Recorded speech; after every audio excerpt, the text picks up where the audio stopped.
Hello viewers, I'm over in downtown Portland and it's November 25th? Yeah, November 25th. And there is a solidarity rally and I think march over here at the Justice Center for justice for Mike Brown, the boy who was murdered by Darren Wilson in Ferguson, Missouri. And Darren Wilson, the verdict was released last night and there is no indictment. So there are loads of angry people all over, not just here in the United States, but all around the world. People who are already kind of upset about the injustice system here in the country. So, and it looks like there's quite a few people, probably at least in the hundreds. And so let's see what happens.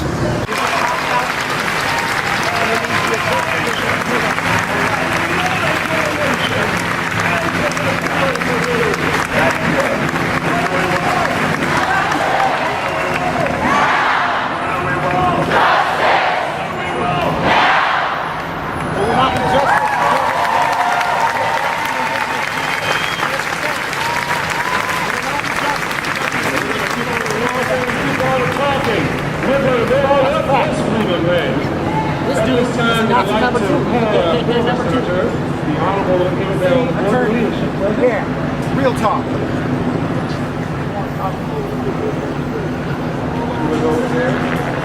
Well, she's on her way coming up. And if George Harris is present, George Harris, if you would make your way up at this time. Come on, give it up to the honorable.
I'm going to ask all of you who have been confirmed as a speaker for this evening. We want to keep our program as tight as we can so we can begin the march. If you would please find yourself up on the top of these steps behind us so that we can move this expeditiously along. Thank you very much for your cooperation. This is a struggle that affects us all. It's going to take us all because the fact of the matter, to quote W.E.B. Du Bois, a system cannot fail those it was never meant to protect. And that's what we're talking about here. Right? This is not about a few bad apples. Right? It's not about a bad barrel. It's about the barrel maker.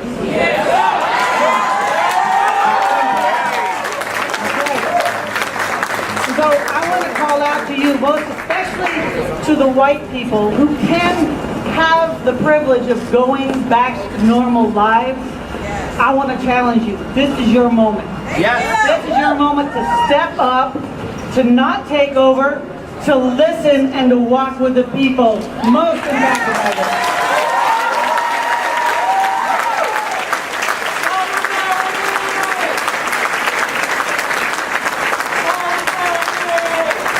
Now the public is all frightened in front of their televisions, wondering what we're going to do, right?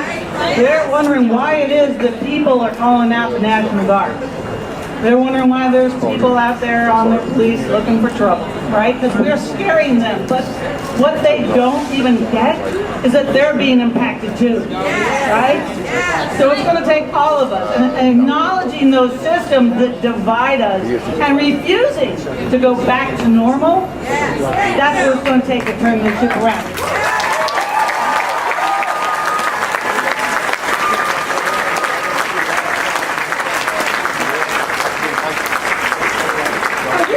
We need a little reminding.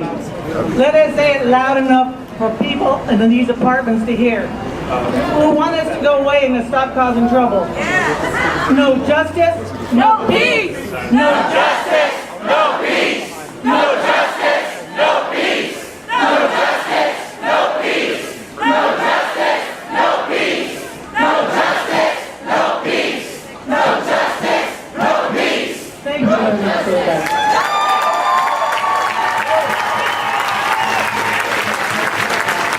Michael Alexander, CEO, Urban League of Portland.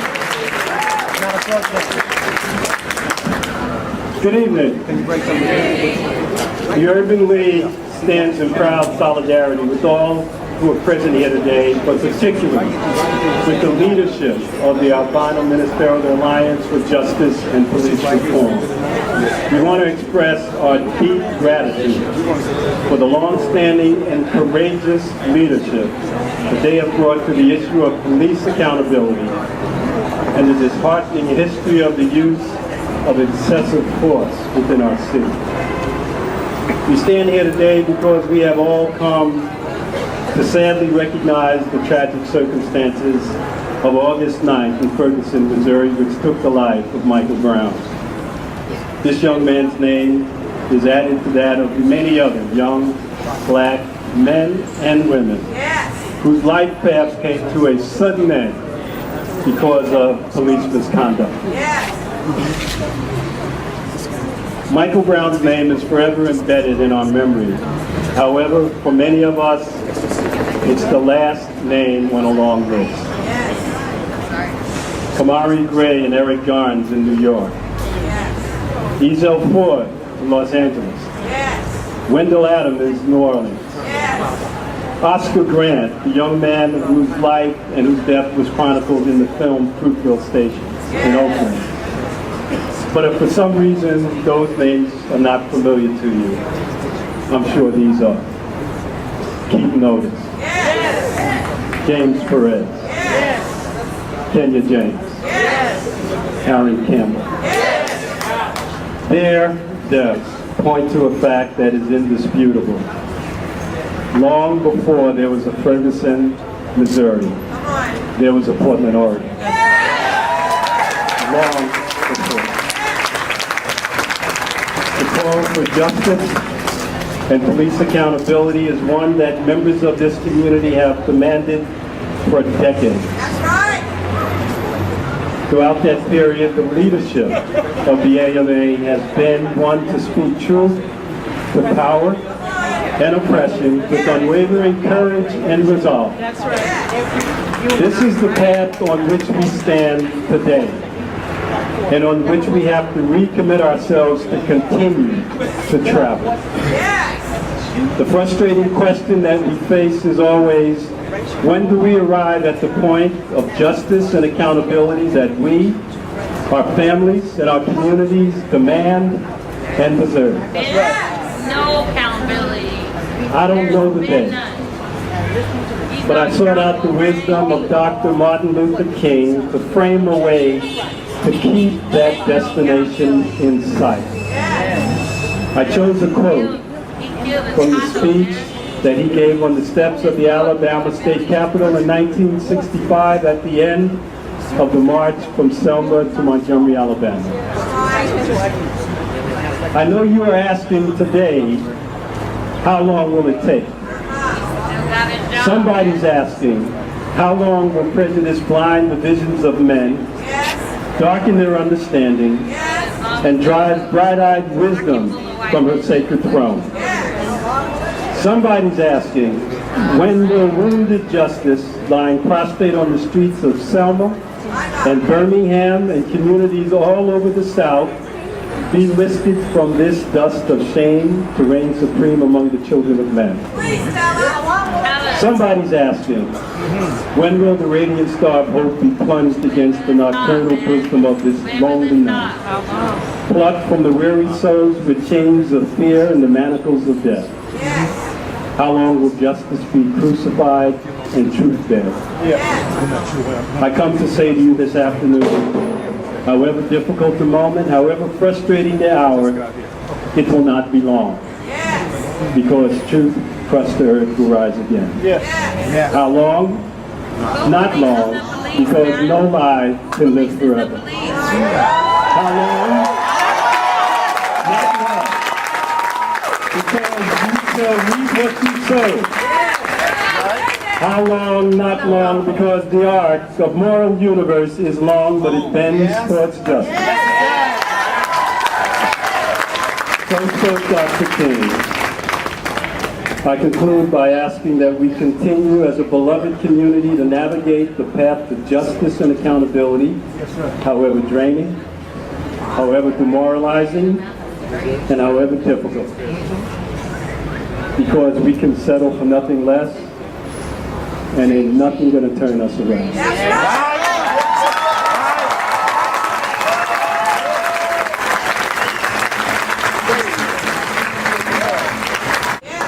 We rally, we protest, we voice our opinion, and yet I fear the list of our fallen brothers and sisters will still grow. I cannot accept that. I can't accept them justifying the murder of another human being, let alone children. I go to school full of potential targets. I am one myself.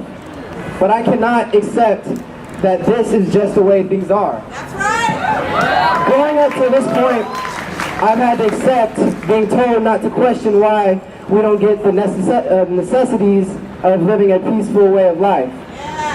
For too long, I've had the perspective that our history ends with slavery or is separate from Africa, the motherland. But my ignorance to the truth that African history is human history is not my fault. The youth of this nation, the future of this nation, is dependent on a system of schooling that has no interest in teaching our true history.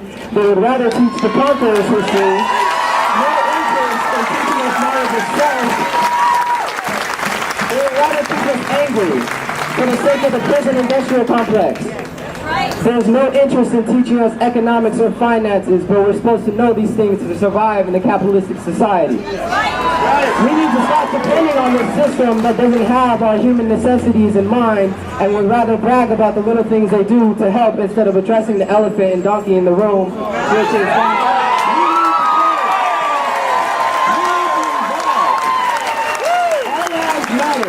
and until we can unite as a planet to achieve the basic human rights we deserve, we will always face oppression.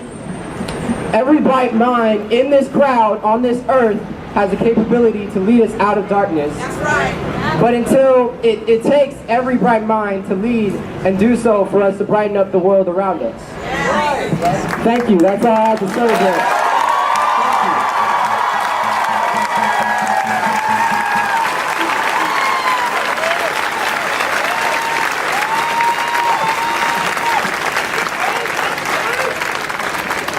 And that is why we have a future, because of people like that.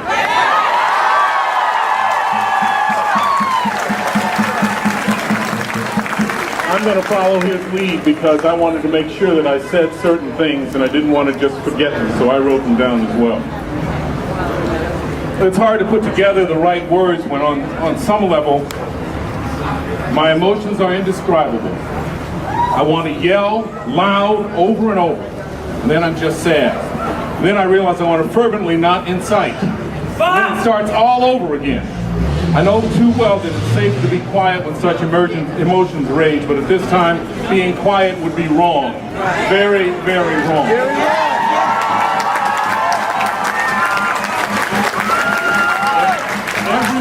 Every person of color in America knows profiling. That is the context here. We know it. It is a reality that we walk out the door into every day.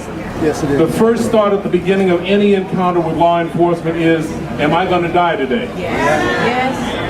It's a reality that becomes a special terror when we become parents, and our children go into that same reality. No matter what happened on that street in Ferguson, if you tell me that it wasn't the fruit of the poison tree of profiling, I'm going to ask you to prove it. That might have been sorted out in the trial, but the evidence for all to see. But that door was closed yesterday. An opportunity lost.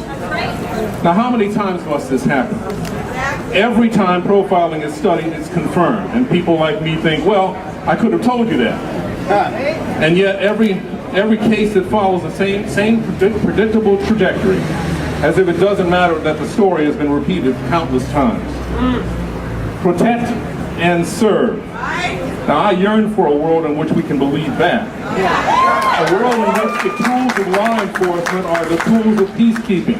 A world in which all of us can look to the uniform and badge for protection. I have to believe it's possible. It's not our world now, though. I'll tell you that. It's not our country now, folks. And it's not our city now. What are we going to do about it? And when we say we, I don't mean just people of color. I don't mean just civic leaders. I don't mean just the police bureau. I don't mean just white people. I mean all people of color.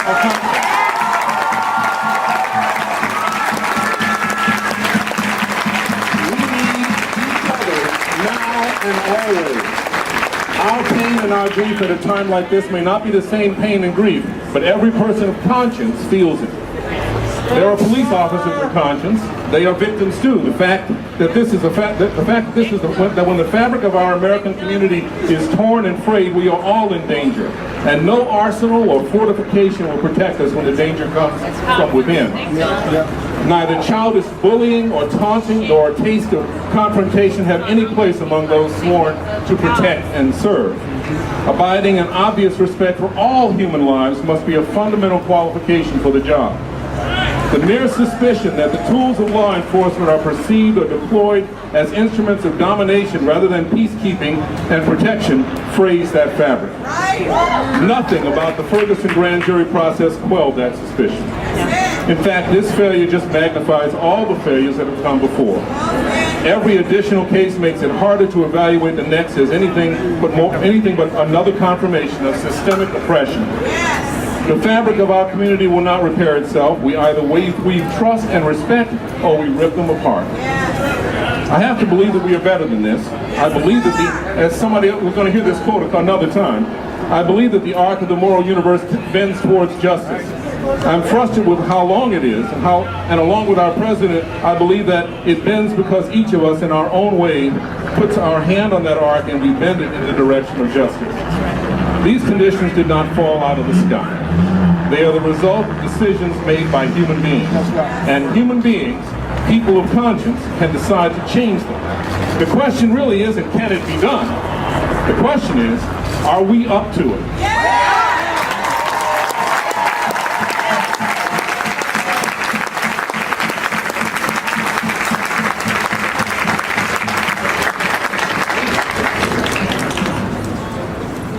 Irrefutable proof.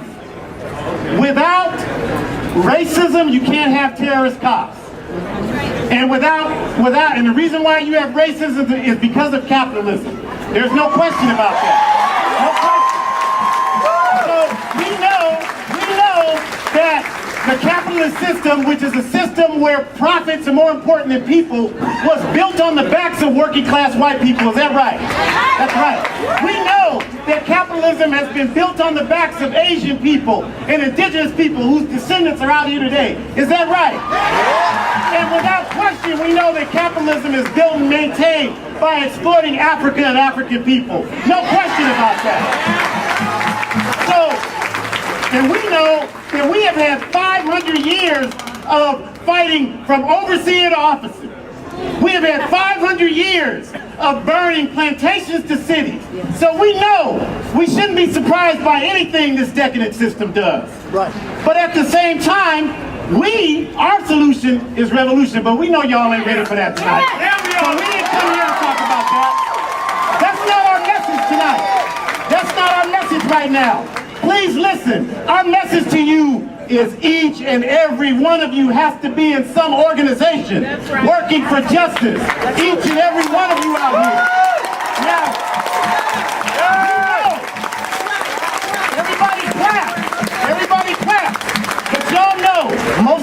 out here ain't in no organization. You know that. 6 or 7 out of 10 of you out here ain't seen no organization. You know that. You go from rally to rally, from event to event. You go so often you think you're organizing something. We got to change that, y'all. We got to change it tonight. The forces that oppress us are organized. Look at them back there on them horses. They're organized. What you gonna do? We got several organizations that sponsored this. I need to read them because I need you to know who they are. I need them to seek you out. I need you to seek them out. I need you to engage tonight. We got the Albino Ministerial Alliance. They need your help. Join us.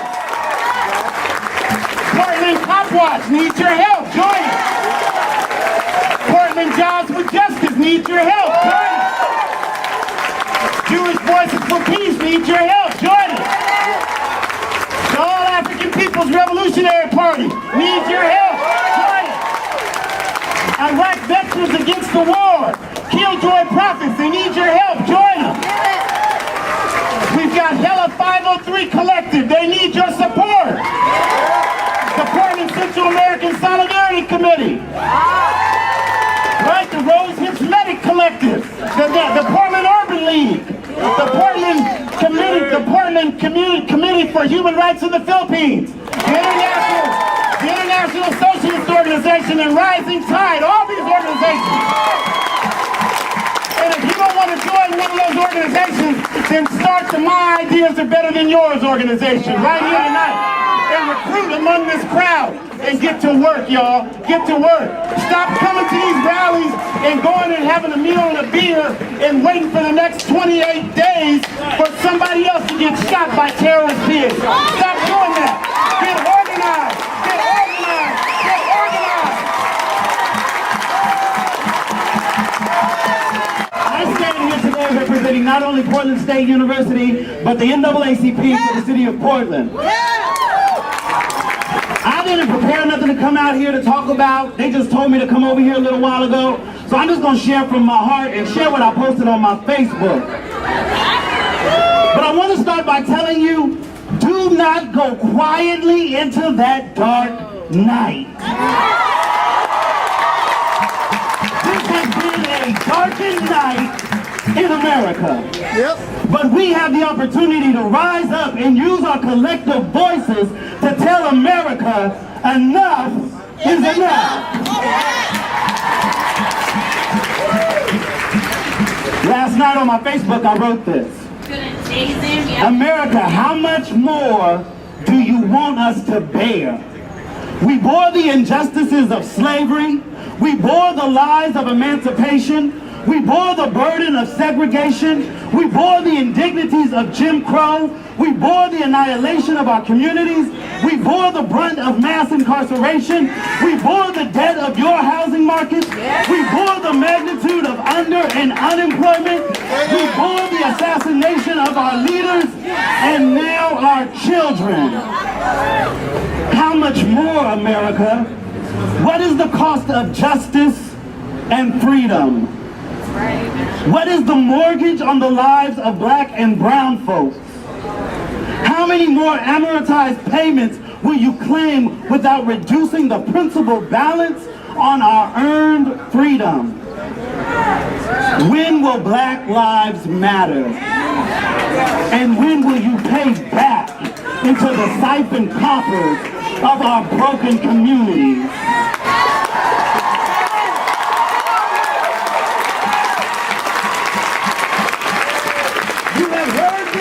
About the arc of time bending towards justice. Today, we grapple that arc and we pull it now. We pull justice now. We pull justice by voting. We pull justice by showing up. We pull justice by getting involved. We pull justice by not being silent. For injustice anywhere is injustice everywhere.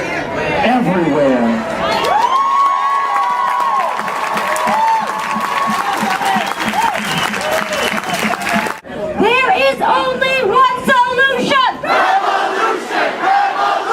There is only one solution. Revolution.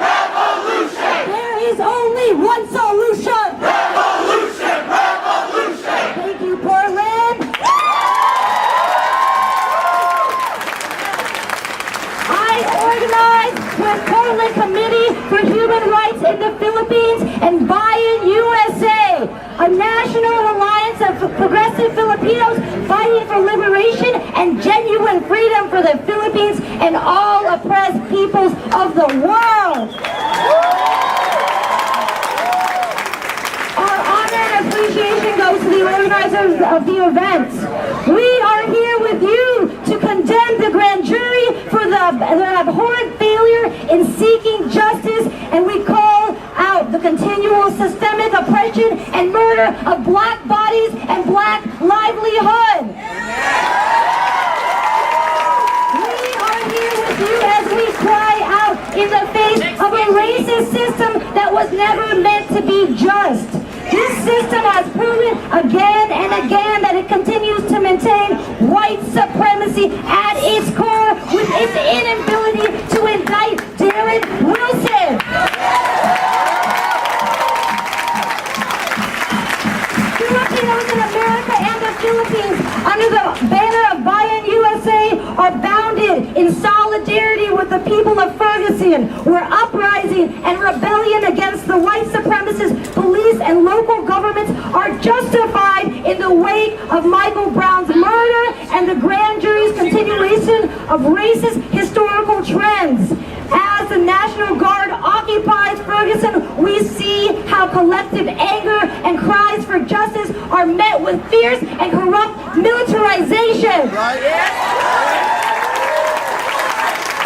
Church and Buy In USA recognizes and supports the rights of African Americans to self-determination. As an anti-imperialist and anti-capitalist organization, we see the self-determination and national liberation of black people not only crucial to the movement for freedom and democracy in the U.S., but for the whole world.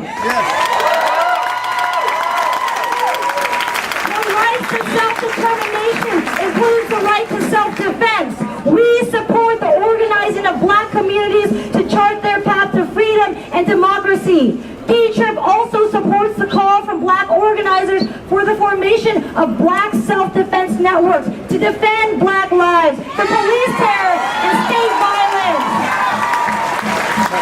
We condemn the institutionalized racism that targets the lives of black people daily. We denounce the state-sponsored police violence that systemically criminalizes, devalues, dehumanizes, and violates the safety and lives of black families. We mourn the lives of all black people, black children, black women, black men, black trans folks, all black people.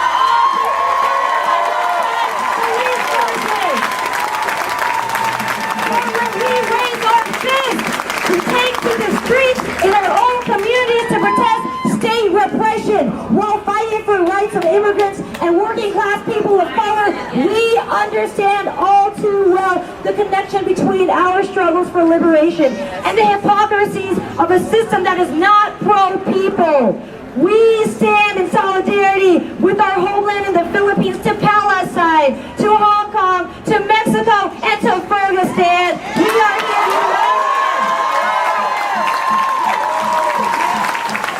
In solidarity, it is our duty to fight for collective freedom of all our people. We continually link our struggles. We are firm in solidarity with Ferguson, Missouri. We hold in solidarity the family of Michael Brown and the families of other young black and brown people who unjustly fall victim to violence in the hands of the state. We call for an end to the militarization of the masses, for our voices are loud, our energy unwavering, and our spirits contagious. Ferguson and the people have the right to rage, a right to demand genuine justice. Justice for Mike Brown and all black lives taken by white supremacy. Self-determination for all black people. Black lives matter. My boy, Michael Brown, long live international solidarity.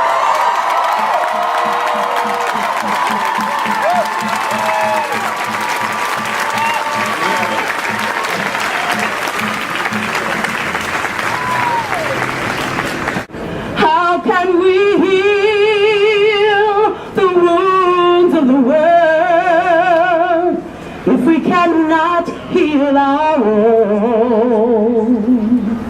And where does this peace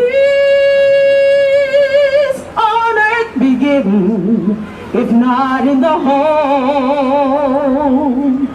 Where do we go now? Do we let the devil in, or do we get up and fight? Surely we know how to conquer all our fears, bring an end to the violence, bring an end to the tears.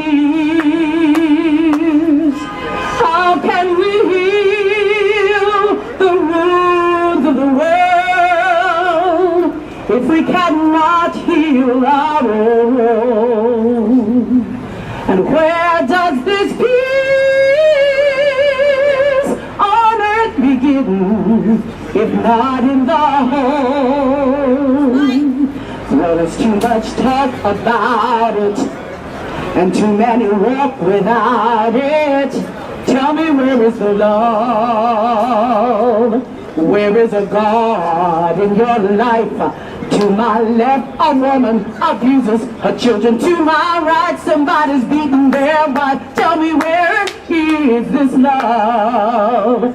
Where is a God in your life? How can we heal the wounds of the world if we cannot heal our own? And where does this peace on earth begin, if not in the home?